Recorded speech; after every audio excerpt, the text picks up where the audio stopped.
Bonsoir les amis, j'espère que vous allez bien. Vous m'avez manqué, mais vous avez vu, on est le 31 Halloween et j'avais envie de vous faire une bonne petite vidéo pour vous.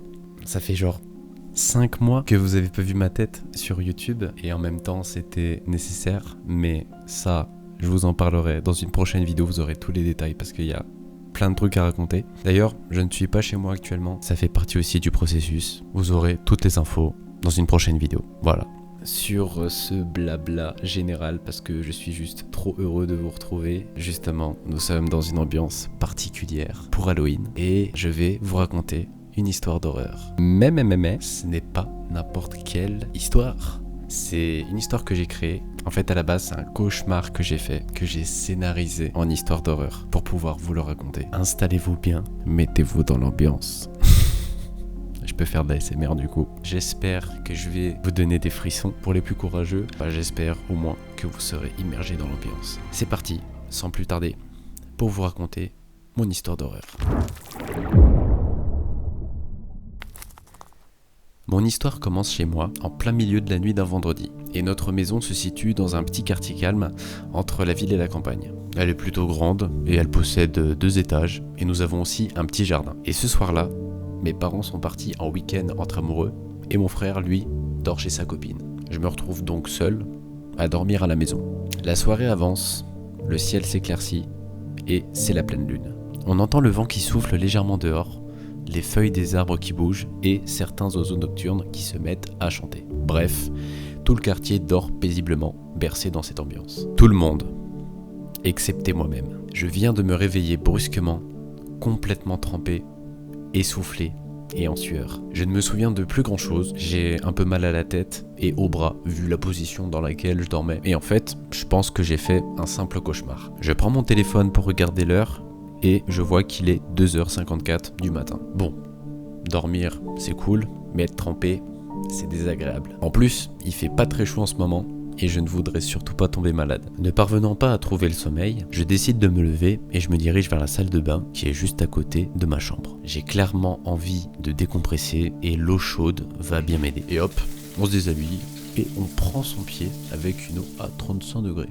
Une fois la douche terminée, je n'ai toujours pas sommeil. En sortant de la salle de bain, les escaliers pour descendre en bas sont tout de suite sur ma droite. Et je remarque un détail qui attire mon attention. Je vois que la lumière de la salle à manger est restée allumée. Je me dis que j'ai dû oublier de l'éteindre avant de monter me coucher plus tôt dans la soirée. Du coup, je descends les escaliers pour aller l'éteindre. Dans la salle à manger, on entend le tic-tac de l'horloge de la cuisine qui est juste à côté. Et en fait, je m'apprête à appuyer sur l'interrupteur pour éteindre la lumière, mais en voyant la télé, je me dis que j'ai bien envie de me poser pour regarder quelque chose puisque j'arrive pas à retrouver le sommeil. Pourquoi pas se faire kiffer, tout simplement. Et en plus, je suis surpris parce que c'est à cette heure-là qu'il y a les programmes les plus intéressants à voir. La nuit avance et il est maintenant 3h47 et je n'ai pas grand-chose à regarder. Je prends la télécommande pour zapper les chaînes à la recherche d'un truc intéressant et après de longues minutes à switcher un tas de chaînes, je finis par voir ça. Ce n'est pas une chaîne, mais l'image d'une silhouette sombre dans un tunnel. Sur le moment, j'ai paniqué et j'ai zappé à nouveau pour ne plus du tout la voir. Cette silhouette sombre que j'ai vue dans ce tunnel m'a pas mal choqué. Je n'ai même pas réussi à voir ce que c'était exactement et c'est ça qui fait encore plus peur. En toute logique, mon esprit rationnel se met à cogiter et veut à tout prix me dire que je suis tombé au mauvais moment, sur la mauvaise chaîne, sur un film d'horreur. Mais sans le savoir à ce moment-là, je me trompe sur toute la ligne. Puisque une vingtaine de minutes après cet événement, une autre image va apparaître. Quand je vois cette image, des frissons sur tout mon corps commencent à se faire ressentir car je suis à nouveau perturbé par cette chose que j'arrive pas à définir. C'est beaucoup trop sombre et éloigné pour que je puisse reconnaître la personne et je comprends même pas pourquoi je retombe dessus parce que j'ai même pas fini de zapper les autres chaînes qui sont sur la liste des programmes à voir. Et d'ailleurs, toutes les autres chaînes ont normalement un numéro attribué. On regarde la 1, la 2, la 3. Mais cette chaîne-là n'a pas du tout de numéro. Je regarde encore cette silhouette sombre et elle s'est rapprochée de moi. Depuis les 20 dernières minutes où je pensais être passé à autre chose, finalement j'ai l'impression que cette dernière s'est rapprochée. C'est pas réel. Et j'ai l'impression d'avoir perdu le contrôle d'une situation qui était pourtant simple à l'origine.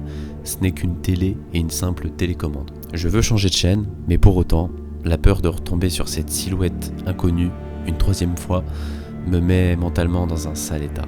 La télé se brouille à nouveau, et cette fois-ci, j'ai l'impression qu'elle ne répond plus car quand j'appuie pour changer de chaîne, rien ne se passe. Je regarde l'heure et la nuit a bien avancé. Il est désormais 4h04 et la télé est toujours brouillée. Je me lève donc pour aller voir derrière la télé si c'est pas un câble mal branché ou défectueux, mais en me dirigeant vers la télé, j'ai commencé à voir une ombre sur la télé. Mais genre c'est pas l'image de l'ombre qui est revenue, non, c'est une ombre qui apparaît sur cette image brouillée, comme si elle était collée à 2 cm derrière la vitre de la télé. Et là d'un coup je m'arrête, j'ose plus aller derrière la télé, car ce que je vois là, ça vraiment ça fait trop bader. Et cette silhouette, elle va commencer à lever ses 2 mains devant moi et à les coller sur la télé. Et là, c'en est trop pour moi. Et j'éteins directement la télé et je la recouvre d'un drap. Mais en même temps, c'est compréhensible. Certaines personnes casseraient littéralement la télé. Mais bon, moi, je tiens à l'argent de mes parents, donc on va rien faire. Normalement, je ne risque plus de voir cette chose qui me fait bader. À peine quelques secondes après le temps de respirer un petit coup, je me suis mis à entendre des bruits de pas au plafond. Ça a d'abord commencé par un grincement plutôt lent, et je sais que c'est pas un animal, parce qu'on n'a pas d'animaux dans la maison. Et à ce moment-là, mon corps se fige, et mes oreilles se focalisent sur le plafond. Un premier bruit de pas se fait entendre. Puis un deuxième. La maison, qui est censée être un lieu de sécurité et de réconfort, change d'un coup de visage pour devenir un lieu dangereux et angoissant. La peur que je ressens en moi monte d'un cran, car le fait de voir une ombre chelou à l'intérieur de la télé se transforme en « il y a réellement quelqu'un qui marche dans le couloir » du 2e étage. Ah, j'en ai des frissons là. Ah, ça me met mal.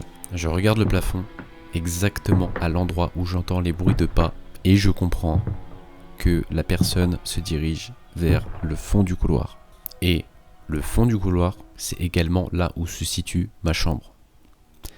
Génial. Dans ce genre de situation, ton cerveau se débranche vite et tu passes en mode instinct de survie. Mon premier réflexe est d'éteindre la lumière et d'aller discrètement dans la cuisine pour prendre le couteau le plus grand et le plus aiguisé que l'on a. Évidemment, je préviens tout de suite mes parents et j'envoie même un message à mon grand frère qui dort toujours chez sa copine. Je suis pendant ce temps planqué sous la table de la cuisine avec mon couteau en main et je tends bien l'oreille.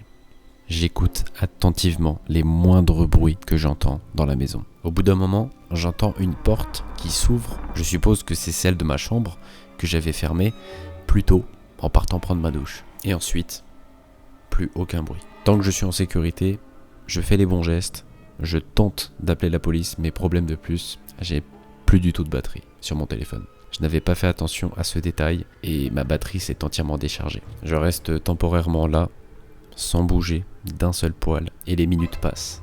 Le temps se fait long et le silence de plus en plus pesant. Le tic-tac de l'horloge de la cuisine résonne dans toute la pièce et je me mets à ressentir sur ma peau un froid terrible qui commence à venir. Il y a comme un courant d'air à moins 15 degrés qui traverse la maison jusqu'à moi. Et mon petit cerveau qui cogite sous adrénaline actuellement se dit la chose suivante. Le gars qui est là-haut a dû ouvrir une fenêtre pour peut-être partir. Il avait l'air de me chercher, c'est ce que j'espère le plus. Pas qu'il me cherche, mais qu'il parte par la fenêtre, bien évidemment. La maison est plongée dans le noir le plus total. Seuls les rayons de la lune éclairent légèrement tout l'environnement qui m'entoure. Je ne veux surtout pas faire d'action qui me serait regrettable, et dorénavant je me mets à compter jusqu'à 1000. Peut-être qu'il n'aura pas forcément la même patience que moi, et qu'au bout d'une vingtaine de minutes, il sera parti s'il trouve rien. 20 longues minutes s'écoulent, et je n'entends plus rien. Je pense que la voie est libre, car j'ai cru entendre, pendant que je comptais, quelqu'un dans le jardin qui avait l'air de s'éloigner. Je me relève donc, je me souviens que le chargeur de mon tel est malheureusement au 2e étage dans ma chambre. Et il n'y a rien d'autre pour me dépanner en bas. Je prends une chaise avec moi et j'ai toujours mon grand couteau en main, juste histoire d'être sûr. Je commence à monter lentement les escaliers qui ne grince toujours pas moins fort que tout à l'heure. Et une fois arrivé en haut des escaliers, je trouve quelque chose à mes pieds. Une sorte de boule de cheveux qui est tombée là. Et pour info, les cheveux que j'ai retrouvés sont rouges. Et ce n'est pas du sang. Je me situe dans le couloir et je m'avance lentement vers ma chambre. Les pieds de la chaise sont devant et je transpire de la main tellement je serre fort le couteau. En rentrant doucement dans ma chambre, il fait sombre et je vois que la fenêtre, elle est bel et bien ouverte, cette fenêtre. C'est clairement un petit soulagement parce que ça valide en fait la théorie que j'avais précédemment, que la personne est potentiellement partie. Je vois mon chargeur sur ma table de chevet près de mon lit et je viens l'attraper en plus du couteau que j'ai. Mais, j'aime pas dire mais, on sait ce que ça veut dire. Mais j'ai un très mauvais feeling qui m'envahit. À part le froid horrible que je ressens actuellement, entre le bruit du vent, des arbres dehors et de ma respiration, je distingue une deuxième respiration derrière mon dos. Des frissons me prennent et remontent jusqu'à mon cou, mais je fais mine de rien montrer. Je suis face à la table de chevet et je me sens observé. Je prends sur moi et comme si de rien n'était, je vais fermer la fenêtre et ressortir de ma chambre. Du coup, j'arrive à me tirer de là. Je prends le temps de vous expliquer, mais en gros, de ce que j'ai pu voir au moment où j'ai fermé la fenêtre, j'ai réellement pu percevoir sur ma gauche que des yeux et un large sourire me fixaient depuis la pénombre du placard qui était légèrement entrouvert. Ah là, j'ai vraiment des frissons là. Et rien que de revoir à nouveau ma reconstitution, ça me fait froid dans le dos. Moi qui pensais que j'allais être assuré en allant dans ma chambre, pendant que j'attendais sous la table de la cuisine, cette chose-là m'a elle aussi attendu. Toujours dans le couloir, je dépose ma chaise et je la coince sous la poignée de la porte pour empêcher à ce que j'ai vu de potentiellement sortir. Je me dépêche d'aller en bas pour brancher mon tel et le rallumer pour appeler de l'aide.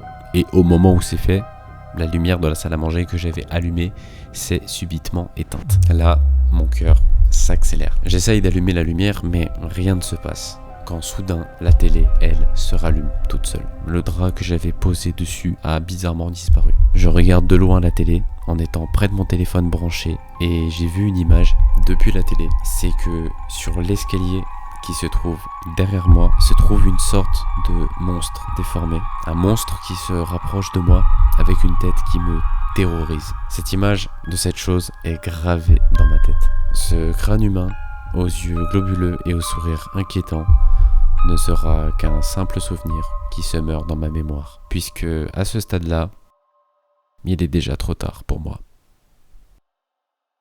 Et c'est la fin de cette histoire. Vraiment les gars, j'espère que ça vous a plu, que vous avez qu'on a bien badé ensemble, parce que même moi actuellement je suis dans le noir et je peux te dire que relire l'histoire c'est quand même une certaine ambiance. Voilà, moi vraiment ça m'a beaucoup plu de vous raconter quelque chose qui à la base est vécu en tant que cauchemar et puis ensuite se retrouve transformé et scénarisé en une histoire d'horreur. On se retrouve très bientôt. Prenez soin de vous les amis, encore un joyeux Halloween et surtout dormez bien.